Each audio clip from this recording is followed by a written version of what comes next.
ন্যায় সংহিতাত অসমৰ সৈতে জড়িত এটা বিশেষ বিন্দু বা বিশেষ ক্লজ আমাৰ বাবে অত্যন্ত গুৰুত্বপূৰ্ণ এতিয়া ইয়াত এটা খুব ভাল প্ৰভিজন আহিলে যে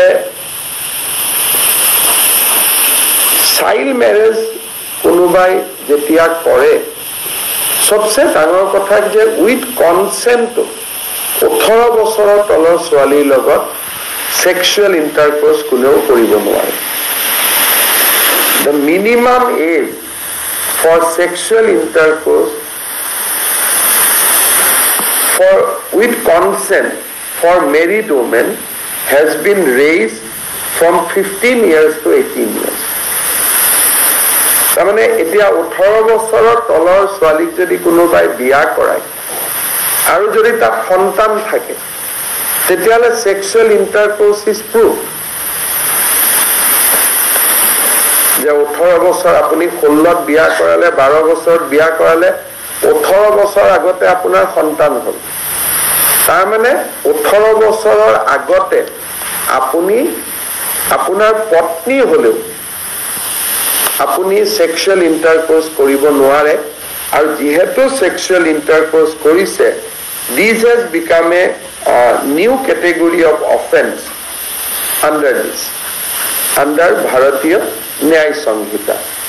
ইয়াৰ ফলত চাইল্ড মেৰেজৰ ওপৰত আমি বহুত কাম কৰিব পাৰিম আৰু ন্যায় সংহিতাত কোৱা হৈছে যে 18 ইয়াৰ্ছৰ তলৰ even consensual intercourse is equivalent to rape অৰ্থাৎ 16-17 বছৰৰ ছোৱালী উইথ কনসেন্টটো যদি আমি সেক্সুৱেল ইন্টাৰকোৰ্স কৰো it will be considered as rape and it will be punishable as offense of rape গতিকে ইয়াৰ ফলত আমাৰ চাইল্ড মেৰেজৰ বিৰুদ্ধে যুঁজ দিয়াত আমাৰ বহুতখিনি সহায় হ'ব আৰু এই বিষয়ত আমি যথেষ্ট কাম কৰিম যাতে ৰাইজক নতুন অফেন্সৰ বিষয়ে আমি জনাব পাৰিম সাফিচিয়েন্ট টু সে তেতিয়া মই বিয়া কৰাব পাৰো কিবা কাৰণত বিয়া হ'ল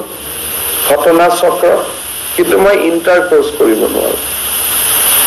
গতিকে চাইল্ড মেৰেজৰ লগত 18 বছৰ তলতটো prohibited আছে পানিশমেন্ট কম আছিল 3-4 years কিন্তু যেতিয়া আপুনি child marriage with sexual intercourse it will become a rape ঘৰখনৰ গোচৰত তাক আমি তদন্ত কৰিব পাৰিম আৰু আদালতে শাস্তি দিব পাৰিম